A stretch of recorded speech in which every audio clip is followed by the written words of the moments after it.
Hey kids, do you remember when The Force Awakens shat all over Han Solo and they made him look like a bum? And then, a couple years later, they released Solo, a Star Wars story, and as a young Han Solo, they made him look like an ineffectual jackass? Pepperidge Farm remembers. Now they've gone and done it again, although via the comics and indirectly with a backhand slight, but we'll talk about it in the video. Monkeys, roll the footage. Daddy, how come you're not at work? I don't know. How come you're not at school? My teacher says she's tired of trying. Yeah, well, so am I, Ralphie. So am I. Yeah, that works. I like all right, that a lot. okay. All right, moving on. Hey, what about Tulip?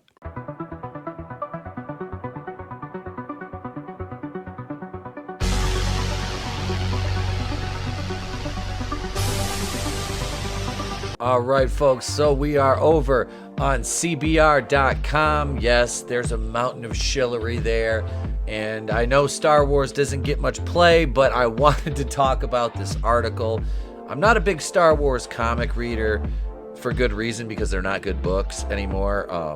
I read a couple that I got in other, 4-packs, and they just never really hooked me in like the old ones did. So we're going to talk about this article today, though. Star Wars proves Poe Dameron's mom is more capable than Han Solo.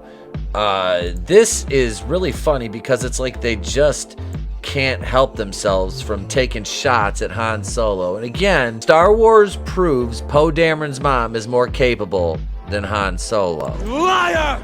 We'll humor these idiots, we'll give this article a read, and you can let me know what you think. Here we go. Poe Dameron's mother, Shara Bay, shows Han Solo how it's done while going undercover as an Imperial stormtrooper. Of course, she'd be more adept than him at going undercover and lying.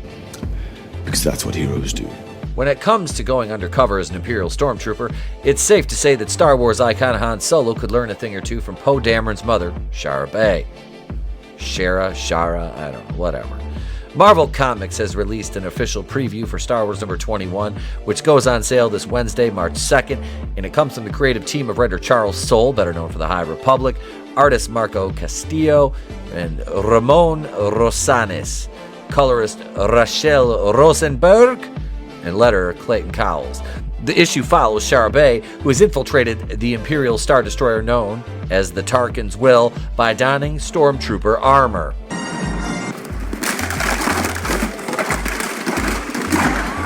Han Solo and Luke Skywalker famously went undercover as stormtroopers while on the Death Star in the original Star Wars film in 1977. In one of the film's funniest moments, Han is questioned by an actual Imperial officer over an intercom. He attempts to talk his way out of this situation, only to fumble his delivery. No, we're fine. We're all fine here. No, thank you.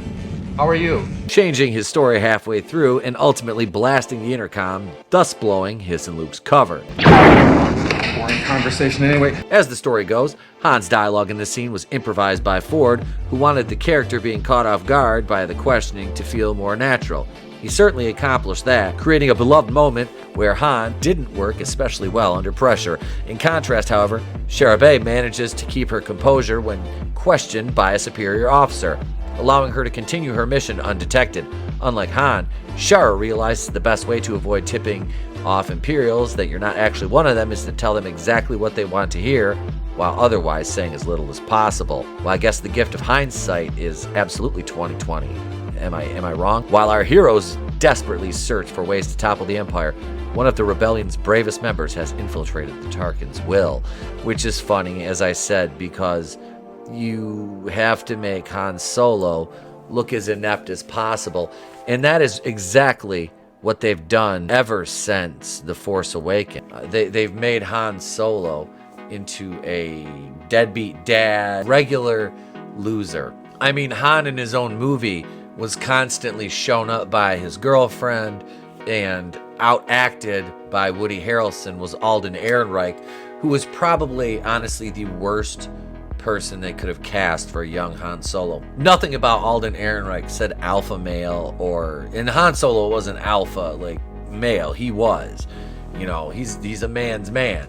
So this whole, oh well, Han was, you could say at that point the argument could be made for he was kind of finding himself and he wasn't so self-assured yet, but to that extent of how weak he was, and that kind of bleeds into this Shara Bey being, and it could be just come down to a question of him being not a good undercover agent, because he always said he preferred a straight up fight as opposed to sneaking around, which is what he said to Obi-Wan. Is that we know that Disney has a history of doing this to the male characters. I mean, Luke in The Last Jedi, and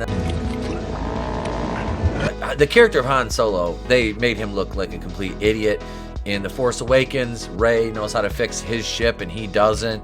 It's absolutely, he ran out on Leia, and it just doesn't make sense. None of it makes sense for how much he loved Leia. I say this EU notwithstanding, what the ways, and this, even though it's not a direct shot at Han Solo, this article correlates it to be as such, which is why I wanted to talk about it, because, the deconstruction of these characters is absolutely pathetic. It truly is. I mean, I know why they want to do it, because these characters were basically males, they were strong, and people loved them. So therefore this uncreative, mess of a generation of people, creatives come along and they're like, well, what are we going to do? We don't know how to write original stories.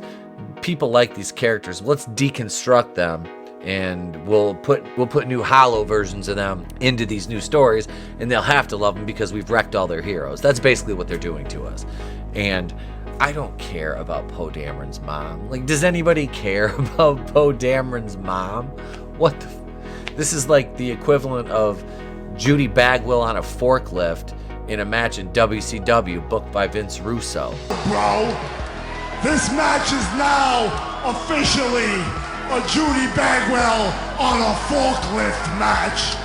I mean, who comes up with this shit? Like, Pack your things. We're leaving. people said, oh, Charles Soule is the least offensive of all the High Republic writers.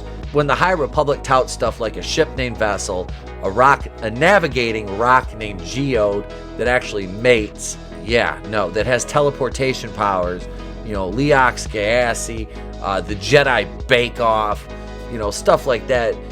So why would these Star Wars comics be any different than that garbage? Why? There's no difference. They do stuff like this and say, oh, look, Poe Dameron's mom is better than Han Solo because Han Solo is a toxic white male and must be taken down a notch. Oh, Trooper, what is your designation and what were you doing in that transmission hub? TK510, sir, in routine maintenance. A likely story, you're not a technician. Admit it, you were slacking off, probably taking a nap. You see, and you have to have so quick-witted, so quick on her feet compared to Harrison Ford. He would have been stumbling all over his words and just wanting to use his blaster. Yada, yada, yada. Of Kes Dameron and mother of Star Wars sequel trilogy mainstay Poe Dameron, Shara Bey first appeared in the Marvel Limited series Star Wars Shattered Empire. A pilot who served in the Rebel Alliance during the Galactic Civil War, Shara canonically died 6 years after the Return of the Jedi, 24 years before the events of Force Awakens.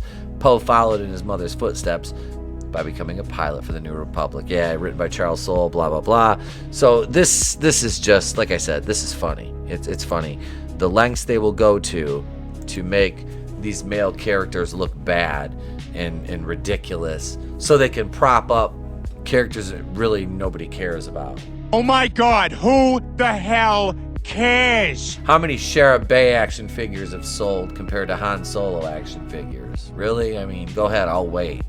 2 hours later. You just raise your hand and say, hey, when you've got the answer and you know how many Shara Bey action figures have been sold, okay? Thank you, Babu Frick. 0. Absolutely 0, because nobody fucking wants a Shara Bey action figure. Nobody wanted a Poe Dameron action figure because we know the sequel trilogy toys didn't sell worth a shit. It's comical to me, this whole situation of still propping up these garbage tier characters, comparatively speaking to the ones you have established with good mythos and lore that people want to see and hear from. But that's it. That's all the Star Wars talk for today. Be sure you join us tonight, 8:35 Eastern, for Monday Night Going in Raw. Me, Tony, Vinnie, and Red. the Four Horsemen of Monday night will be with you with Marvel Monday, box office breakdown, what the is this, and much, much more right here on The Place to Be Reviews. So until then, I'm Tepo Kui, and from The Place to Be Reviews, I've been here with all of yous. If I don't see you, have a great day, a pleasant tomorrow. I'll catch you on the next one. And remember, I could do this all